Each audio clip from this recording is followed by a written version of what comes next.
All right, guys, well, today we are finally getting another seat time car. Now, I have longed for and wanted another seat time car for years now, really ever since I got rid of my 350Z. However, I always talked myself out of it. I couldn't ever justify it. And after some time, I finally justified getting one and come up with what car I wanted to use to build another seat time car.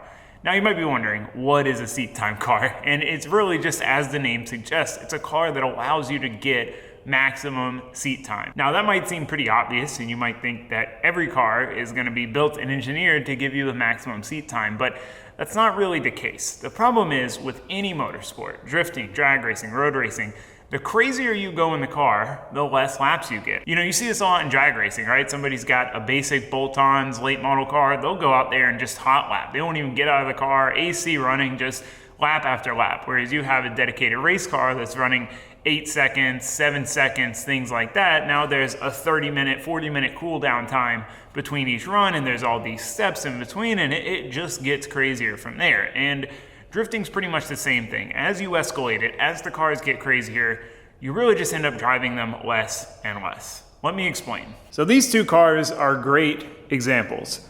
The LS Miata here is kind of right at that point where you've gained enough performance so where you're starting to lose a lot of seat time. There's pretty much a direct relationship between performance capability and seat time. The more performance a car has and the more capability it has, the more power it makes, generally the less seat time you're going to get for the same amount of effort you put in. And this car is kind of right at that brink. This car makes just under 500 wheel NA. We do have nitrous on it, but we only ever use that for competitions. Even with only 500 wheel, I can only make a set of tires last 4 to 6 laps on the skid pad, which is pretty rough because the skid pad is a very easy on tires. Surface tires last very long there compared to a lot of other places, and yet still I'm only getting 4 to 6 laps out of a set of tires. And because of that, it means I'm driving it less. You know, if we have a 30-minute session and I kill my tires in 10, 15 minutes, there's not enough time for me to go change tires, even if I had unlimited tires, and really get back out there. But there's enough time left that I'm leaving on the table where I've just got to park the car and watch everybody else drive. So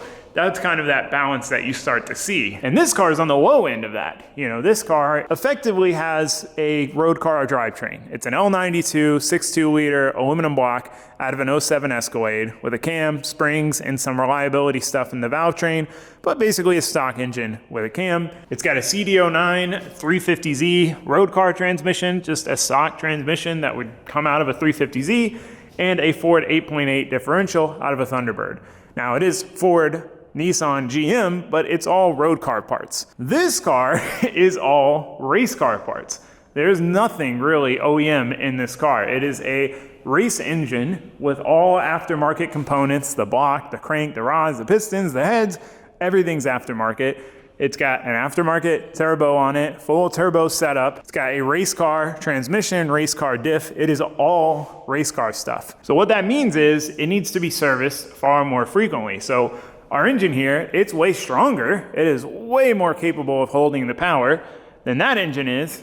But with it being a turbo setup, it is much more at risk of a catastrophic failure if something goes wrong. If we have even a small issue with, say, our fuel system on this engine, we could blow it up. Whereas with this setup, it being it being a pretty stock engine, it's pretty hard to hurt it. Trust me, I've tried. This engine's been in here for years. It has been running lean, it has had injectors clog, and I haven't been able to hurt it. If we did the same thing on this engine, we let it slip like that, we would probably blow it up, even though it is way stronger.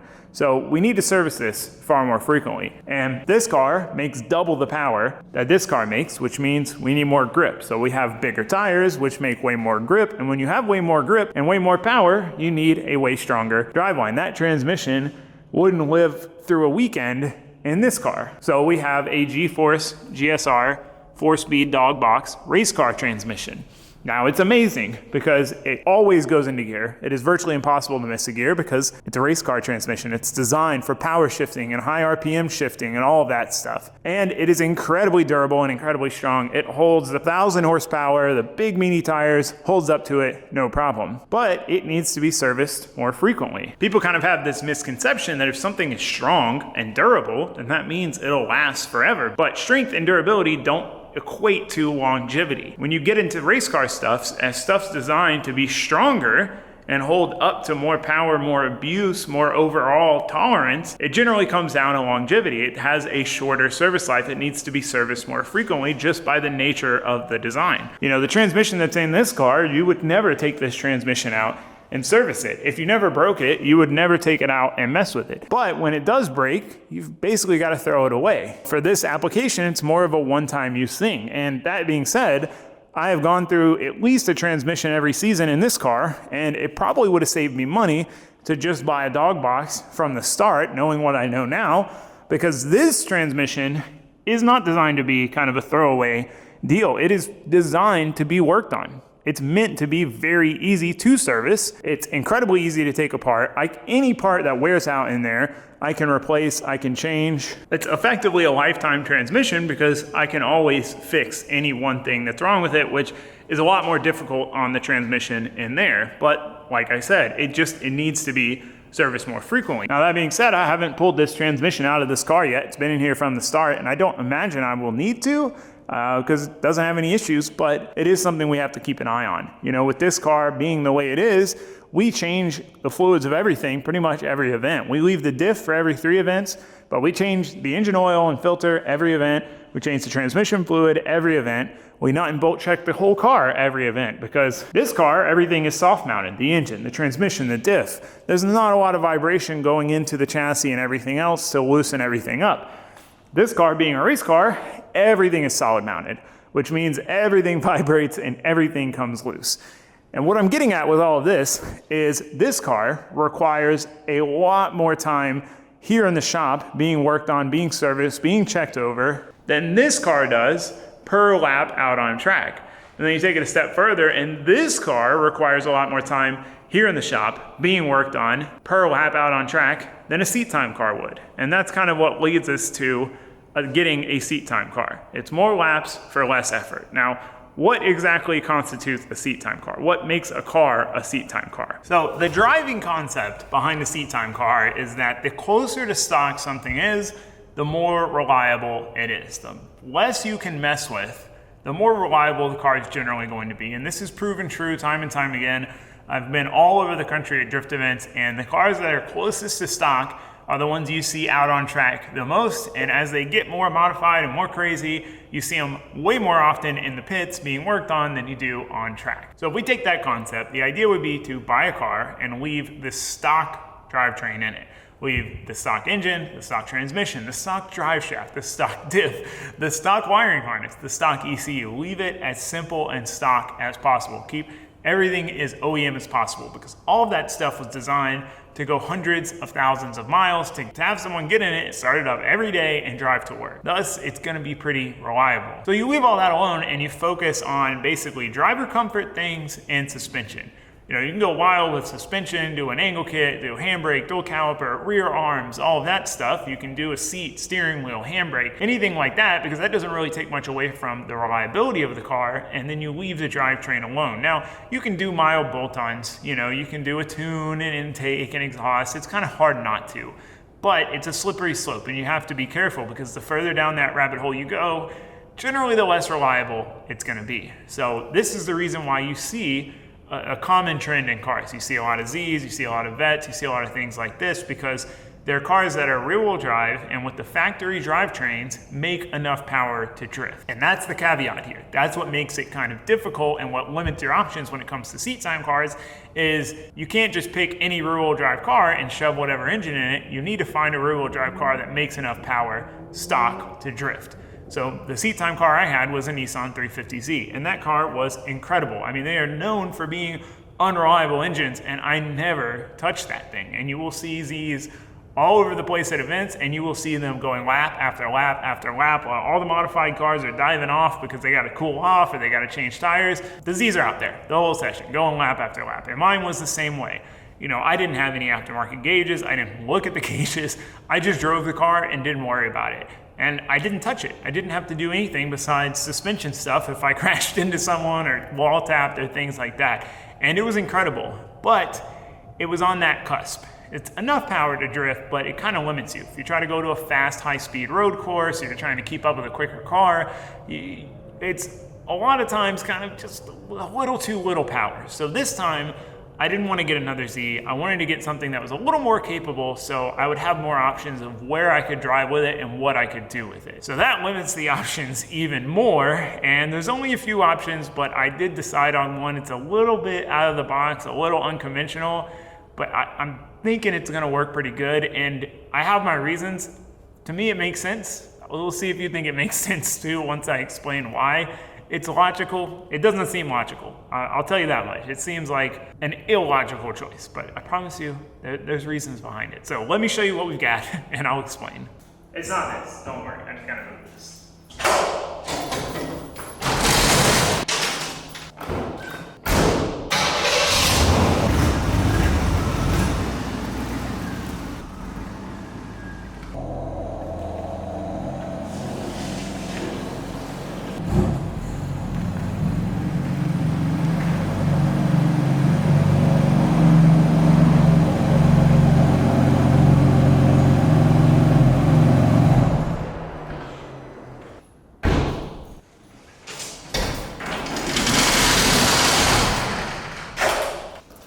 So this is our new seat time car. And this, one second.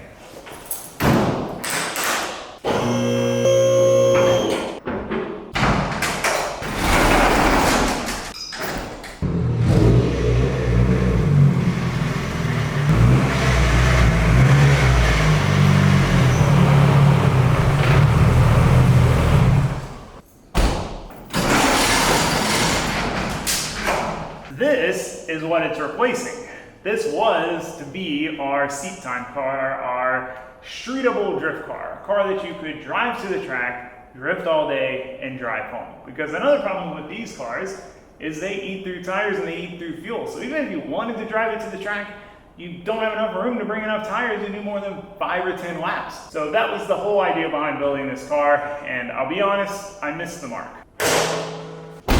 So this car does not follow the logic I just laid out. This is essentially a fully built car.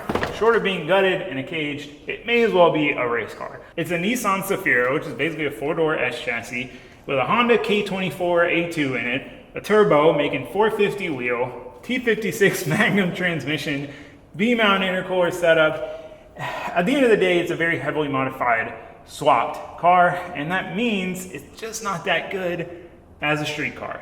It kind of just isn't great. Now, I love the idea of this car. You get a 4-door unique JDM car with S13 suspension, which is super common, easy to set up right. A very powerful, lightweight, small, easy to work on K-Series engine, turbo, cool turbo noises, fun, good power, and a T56 transmission, which you will never break with this engine, and double overdrive, so you can cruise at 80 at 3,000 RPM.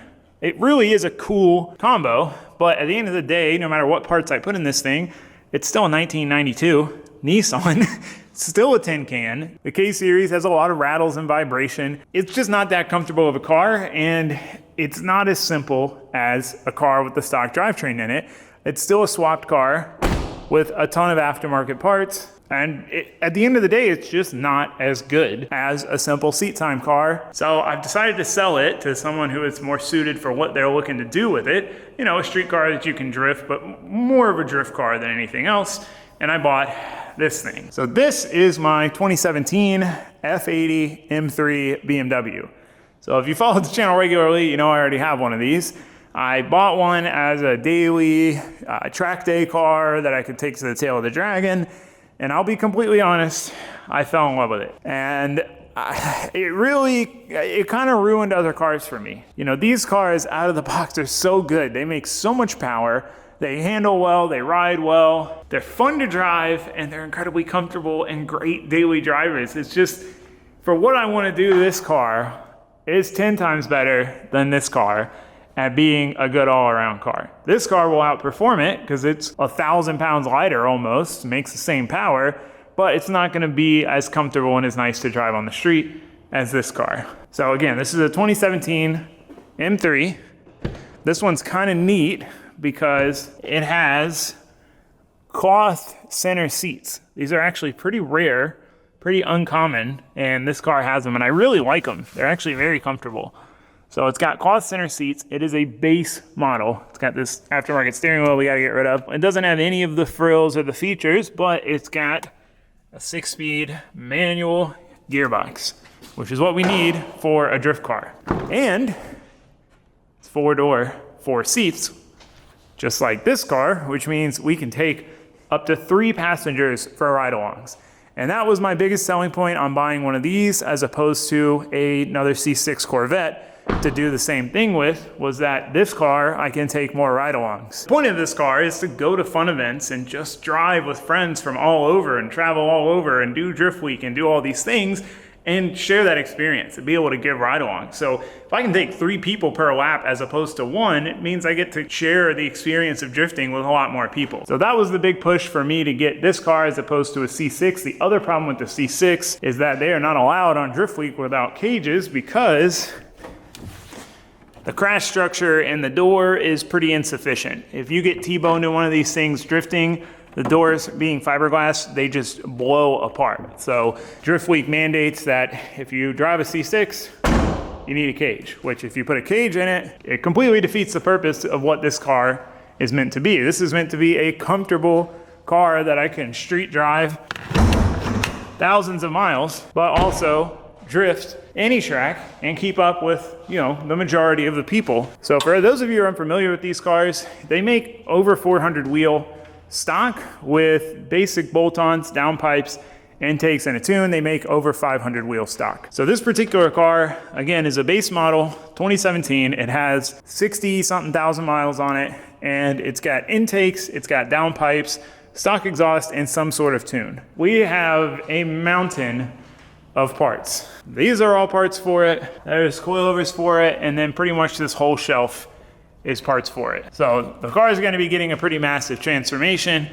We're gonna do everything we need to do to turn this thing into a proper drift car. And hopefully at the end of the day, we'll have a very reliable, comfortable drift car that we won't have to mess with, but also will have enough power and capability to where we won't have to air our tires up to 60 PSI to drive it on a road course track or something like that. It should give us a huge range of options as to how we can drive it, where we can drive it, who we can drive it with, but while still fitting the bill of being a nice, comfortable, full interior car. We've got stereo, we've got AC, we've got heat, we're keeping all of that stuff. It's luxury drifting right here. So I'm really excited about this thing. I've actually had it for a couple of weeks. I've been collecting parts for it, and it's finally time. We're getting ready to tear this thing down. So I wanted to give you guys a tour of it, and we'll take it for a little rip before we dig into it and start this whole build process. We got about 2 weeks to build this whole car and then ship it cross country for Drift Week. So the timeline is tight. We're gonna have to keep our heads down if we wanna get this done. So yeah, that's the car. Let's go take it for a rip.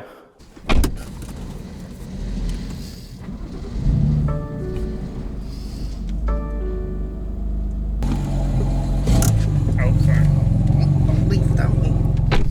So I never thought I would like one of these in stick shift. Like my experience with newer cars that were stick shift, it was like they felt so numb, and it's like if the whole point is to feel connected and feel like you're driving the car, but then the shifter and everything feels numb, like what's the point? But driving this car, I really like this car in stick shift. It's really nice to drive. They make it really easy. Like if you have it in non-sport mode, it rev matches for you, which just, if you're being lazy, is nice. If you have it in sport, it doesn't. If you have it, I think in either mode, it holds the brakes for you when you're getting ready to take off. So if you're on a hill, it makes it easier, and it just shifts nice. And it's got enough torque to where you can just kind of like coast the clutch out, like I'm not touching the gas, which makes it really easy to drive. Now we are gonna put a clutch in this thing. I'm hoping it doesn't ruin the feel, the easiness to drive, but it's one thing you need in a drift car, you need a good clutch. Can't get by with a crappy clutch. You know, it's one of those things, I thought about trying it without putting a clutch in it, going and doing Drift Week without a clutch, but it's just like if it burns up mid-Drift Week, you know? I like trying things. When people say you've got to do this or you've got to do that, I like trying to see, like, do we really have to? But I also want to make it through the trip without trouble. 10% throttle. Banged any gears yet? Not really. I just got to get to the point where I trust it. I'm that way with cars. Like, I trust the white car now. Made a 20-hour round trip and got the snot beat out of it. This car is still going to prove itself. Now, I've been driving it as much as I possibly can. And, knock on wood, it's, you know. So I've been trying to put miles on it.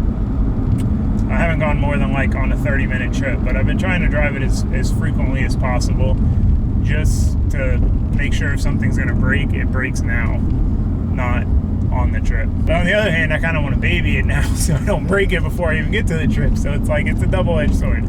But yeah, no, car drives nice. When we took it on a test drive, I was pretty impressed. Like, it drives smoother than my other car, which has way less miles on it.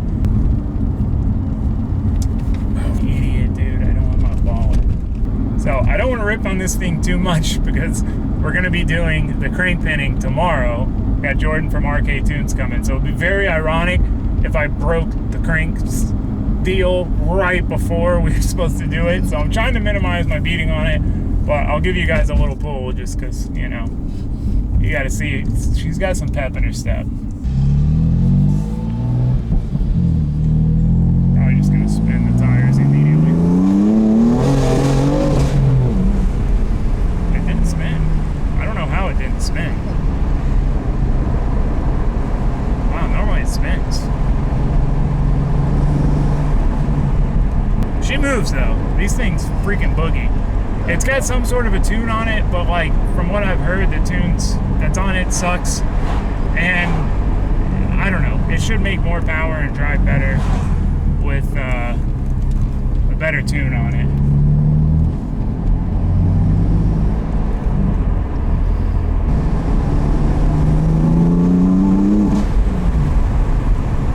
Yeah, this thing boogies, man. These things rip. It goes faster if you actually rev it out. I always short shift it because it pulls so hard so early that you think you're already there, and then you look down here at 5,000 RPM.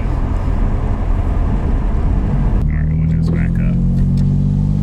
See back on. That's the beauty of these cars, man. The older 90s cars are windows down cars. That's what I came to that's the basic understanding. They're windows down cars. You know, you're only going to drive that car with the windows down, which means you're only going to drive it when the weather's nice and you're in the mood to be driving with the windows down. You're never driving that thing with the windows up because generally they don't have AC and they're hot and musty and noisy and leak. This car is a windows up car, but it can also be a windows down car. You're in the mood for that, drive with the windows down, put the sunroof up on, whatever. But you're not in the mood, you just want to get home, windows up, it's quiet. That was the thing. I've been racking my brain ever since I bought that white car because I'm like, what is it that makes it so much better for me? The versatility. Like, you can do both. Get the door, good sir. The door. The door.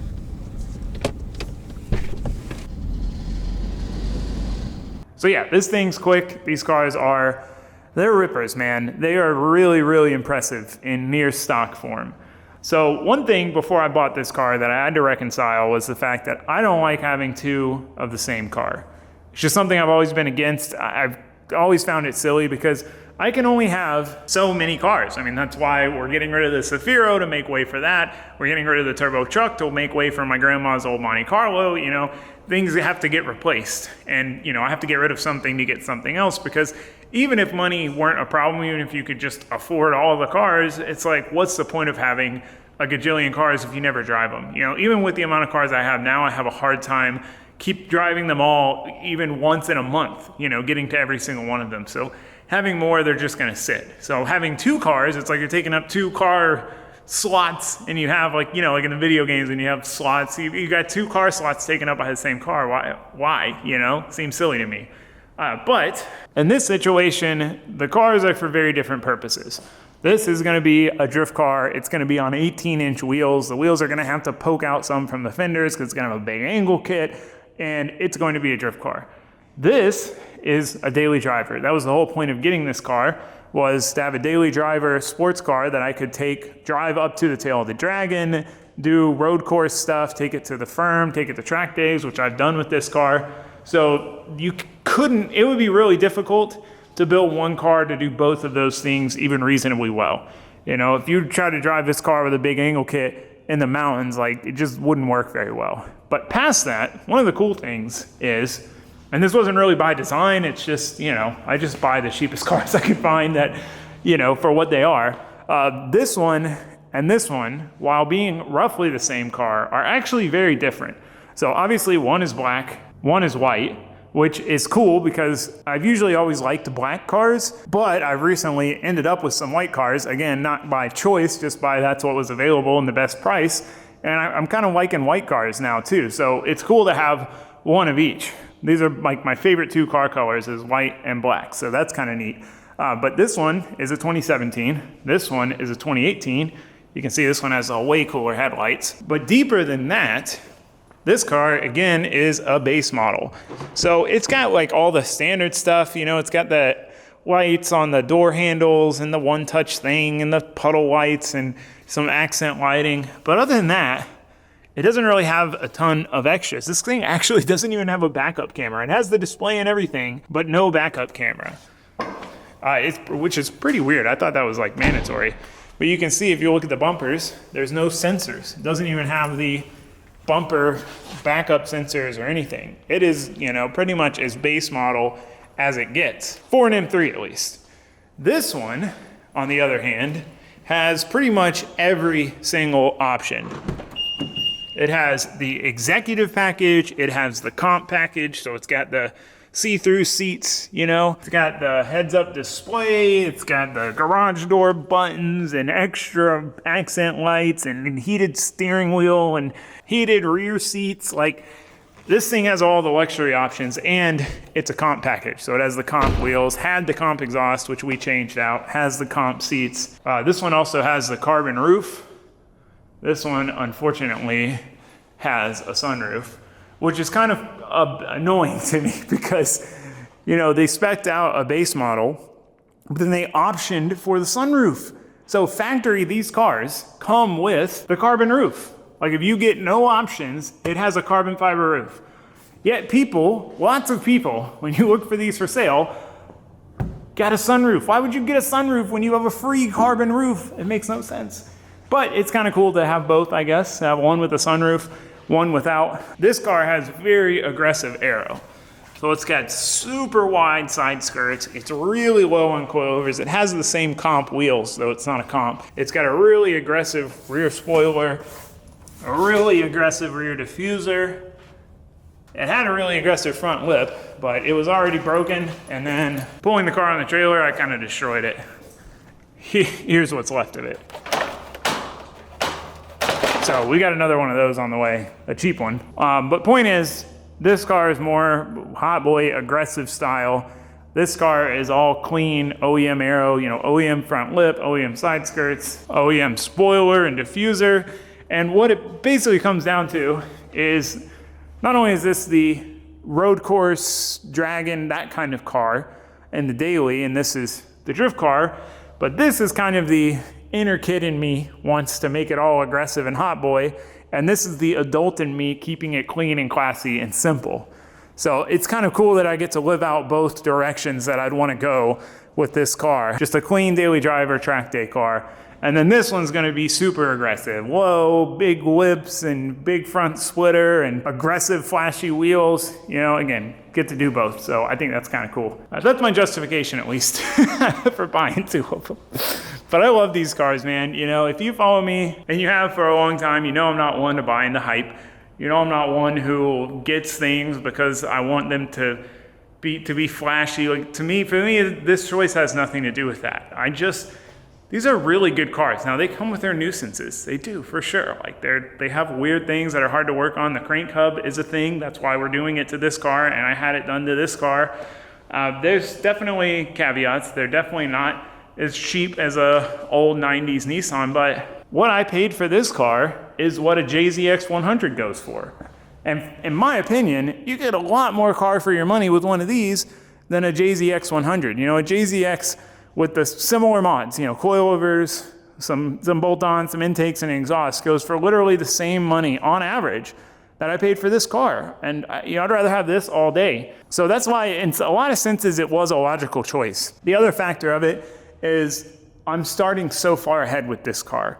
when you stick with that seat time car mindset, this car already makes plenty of power. It doesn't need a bunch of bolt-ons. I mean, we're gonna end up doing them just cause, but we don't need to add any power to it. It's already got a drivetrain that's meant to handle that level of power. You know, this car is already most of the way there, and all we've really gotta do is some suspension stuff, and we not only have a drift car, but we have a really capable car that can drive big fast road courses, that can tandem with quicker cars. You know, we can do a whole lot with this thing because we're starting with such a well-equipped car from the factory. So I don't know, that's just kind of the direction I've been going with this kind of stuff, is instead of getting a car that's very basic from the factory and adding everything on it to make it better, trying to get the best car I can from the factory where I really don't have to add that much to make it do what I want it to do. And that's kind of how I feel about this car. We'll see if it was the right choice.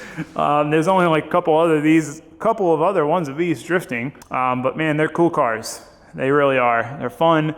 I think they look great. I'm excited. I think this is going to be a cool project, and assuming it holds together for Drift Week and we get it done in time for Drift Week, should be able to give a ton of ride-alongs, put a ton of smiles on people's faces, and have a ton of fun myself just street driving a comfortable, luxurious car and then going drifting. It's like Josue said, it's glamping for drifting. You know, it's like when you want to drift but you don't want to be uncomfortable. So anyway, I know there's a whole lot of jibber jabber, but that's the new car. Let me know what you guys think of it. I know a lot of you are BMW haters, and I get it because I used to be that guy too.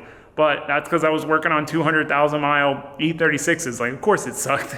But these newer cars, man, they're pretty sick. So anyway, I'm gonna go ahead and end it here. We gotta get started on tearing this thing apart. Jordan's coming to help us do the crank hub, and then just starts throwing parts of this thing and try to get it done in time to test it and then ship it out to Drift Week. So we got a lot to do. I'm gonna quit jibber jabbering. We're gonna get to it. Thanks for watching. Thanks for subscribing. I hope to see you next time. Goodbye.